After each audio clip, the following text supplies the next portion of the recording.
Hello there, Emily May here, and welcome to another video. In today's video, I will be taking you on a trip down memory lane because I will be talking about a group of YouTubers who inspired me to make my channel. Now, in my previous video, the one where I told you fun facts about myself, I said that I've wanted to do YouTube since middle school, and for me, that was 2016. I apologize if I made you feel old right there, because I just made myself feel really old.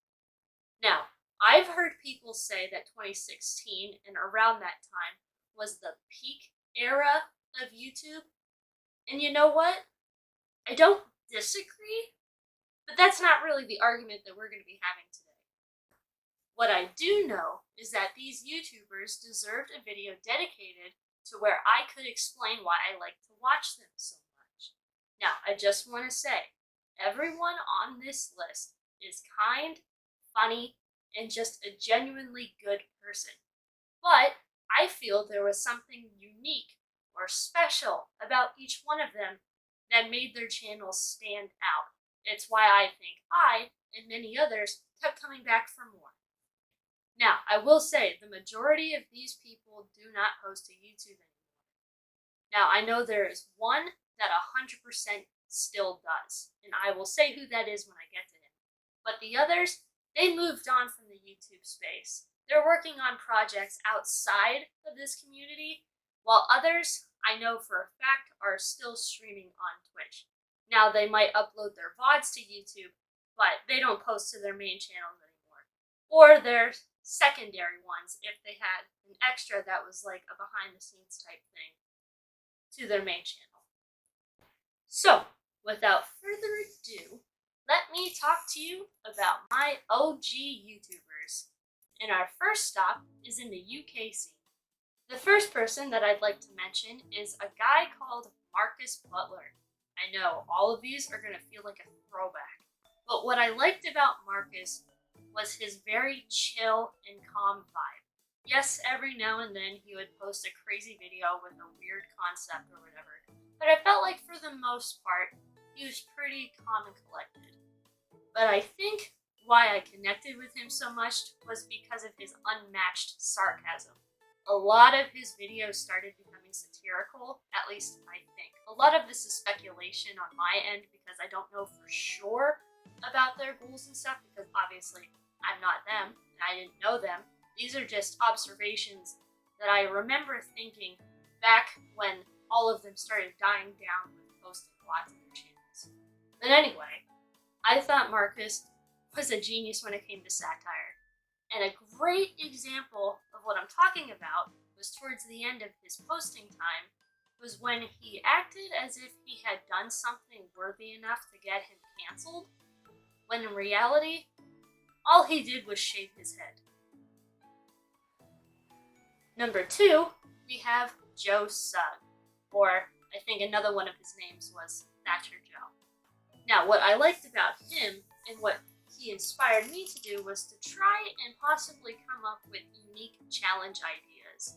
I think one of the ones that I liked was, I don't know the exact name of it, but think of it like a debate club. So he gave 2 of his friends a topic to debate on. One had to say why they were for it, and the other had to say why they were against it. And it did not matter what their original position was. They still had to fight for it. And I thought that sounded fun, so I wouldn't mind doing that with some people in the future. And then another type of video that he did that I thought was really funny were his skits. They're kind of like a long-lasting bit, but I guess for the sake of the argument, I'll call them skits. The one that comes to mind that I thought was really funny was when he dressed up as a priest and he used one of his rooms in his house as a confessional. So he would bring in his friends to confess their sins and he would just give them shit for it the entire time. And the third thing that I thought made Joe a pretty unique individual was he was multi-talented and he was very humble about his talents too.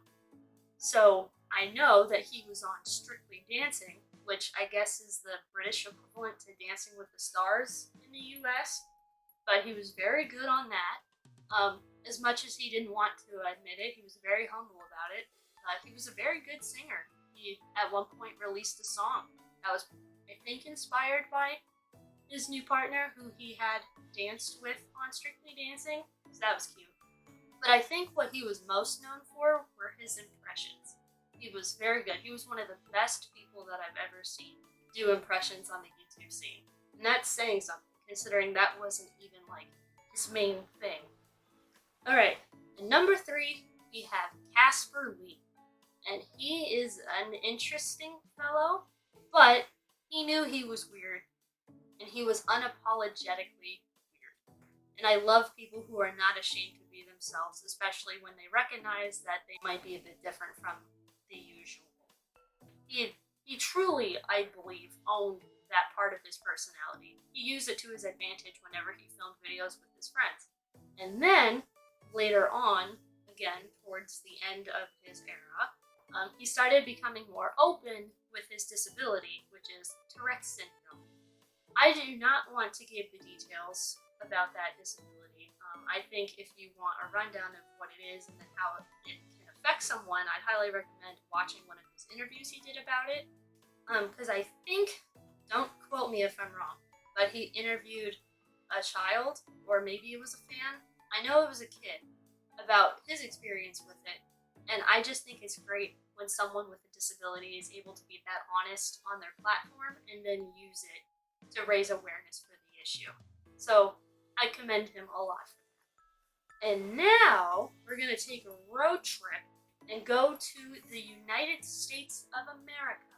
And the first person I'd like to talk about is a guy called Ricky Dillon, who, like Casper, was an interesting guy. I thought he just wanted to have fun. Now, he was a weirdo, and he fit right in with his original YouTube group called O2L, or Our Second Life.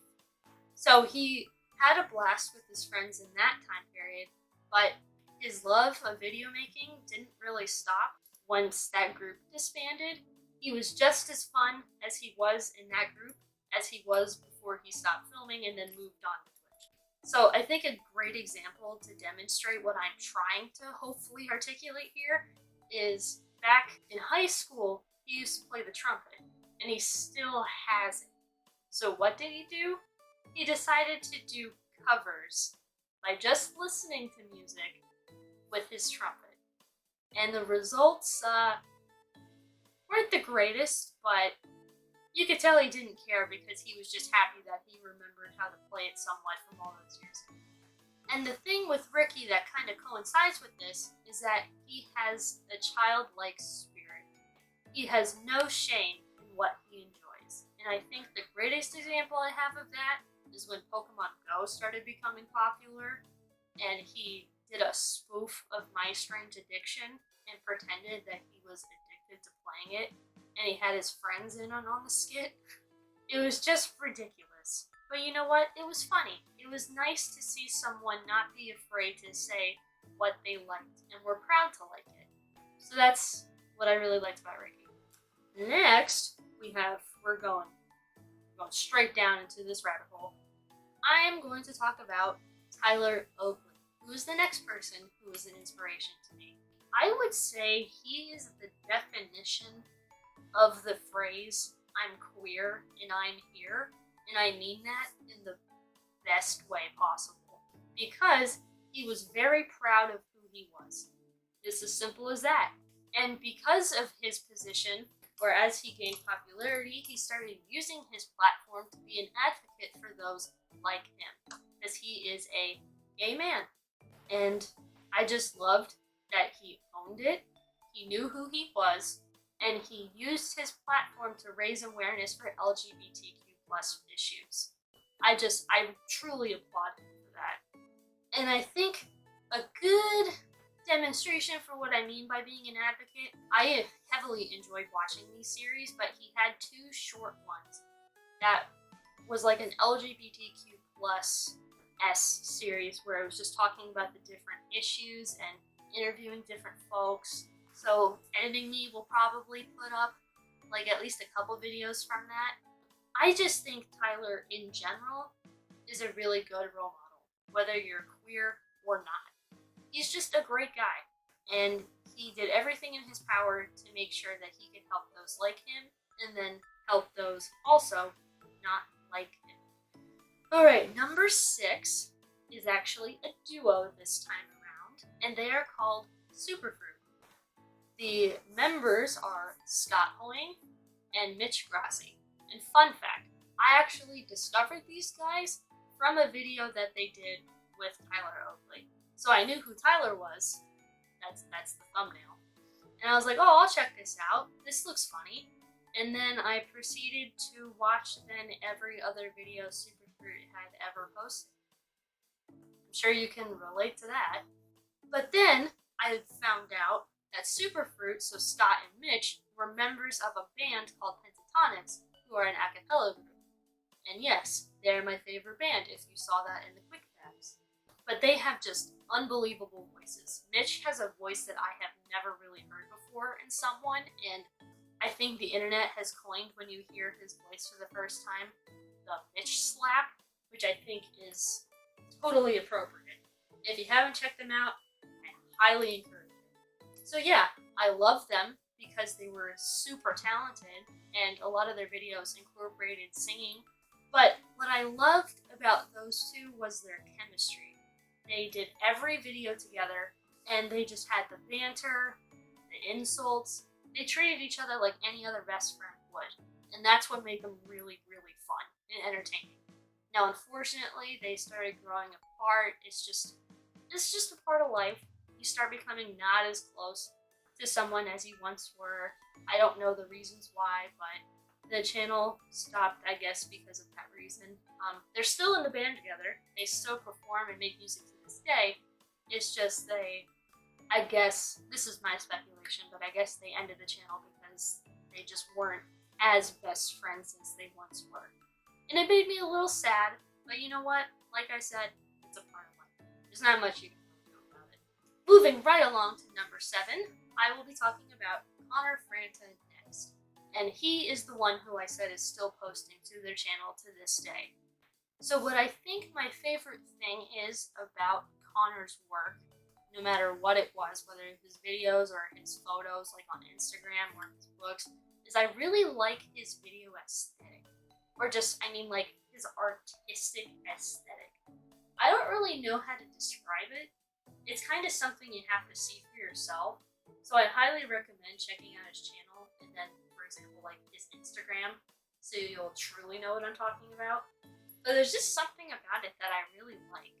A lot of his videos also have like this calming effect on you too. So I did not watch him super back in the day. He was also a part of that group O2L, but like I said, they disbanded, and then they moved on and they all pretty much kept posting on their main channels. But Connor, I really like how nowadays a lot of his videos are about reflection. It's about him thinking about his past, whether it was from O2L or even like a year ago. There's really no time limit for his self-reflection. He's just, regardless of what time frame he's talking about, he's just sharing what he's learned over the years about himself, people, and various other topics. He's just sharing his journey of self-love, and I love that. Like anytime you read his comments, everybody says that they appreciate what he's doing because it makes them think about their own lives and they can relate to a lot of what he's talking about, which I can too. So I think it's really cool that someone in his position is not ashamed of what he's done because he admits that a lot of what he did in O2L was cringy, or he views it as a stepping stone to where he is able to be now. And he doesn't ridicule his past self. He just accepts things for what they are, but still acknowledges that you can change. And he does that by reflecting and then imparting his wisdom onto his current viewers, who a lot, I'm sure, watched him all the way back in the day during O2L. So combine his self-reflection with his video style, put them together, and I think you got a really special channel. Alright, now we are on to the last person on my list, and this is Niga Higa, whose real name is Ryan Mika. And let me just say, his production quality astounds me. Like, even for the dumbest video ideas, everything looked amazing. From the costumes, to the set design, to even the music.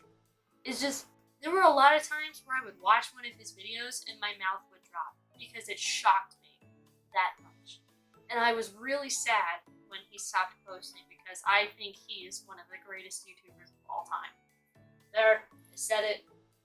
And you know what? I don't think a lot of people are going to disagree. I don't think a lot of you are going to disagree with me on that. And if you haven't seen him, highly recommend to check him out. However, despite his more modern take on videos, he didn't start with much. All he had was a camera and a dream, and maybe a dumb idea every once in a while. But that just proves that you don't need a lot to get started on your dream. You really don't. As long as you have maybe some type of camera and passion about what you're doing, you can make your dreams happen. And he certainly did. I remember going through and watching every single one of his videos from the start until when he stopped posting. It amazes me how much he was able to grow just from being his goofy self. And also, he shared the journey with his friends. You know, I bet it was an amazing feeling to build that empire surrounded by your friends. And just knowing that it was a team effort. And he truly knew that he could not have done it without anyone in his crew. And that's great. Like, we love humble dudes. We really do. But yeah, I think the bottom line is, he was amazing. And I think a lot of people were sad to see him go. But I know that he inspired a lot of people, such as myself, to get into the whole YouTube thing. Because he proved, as I said before, you don't need a whole lot.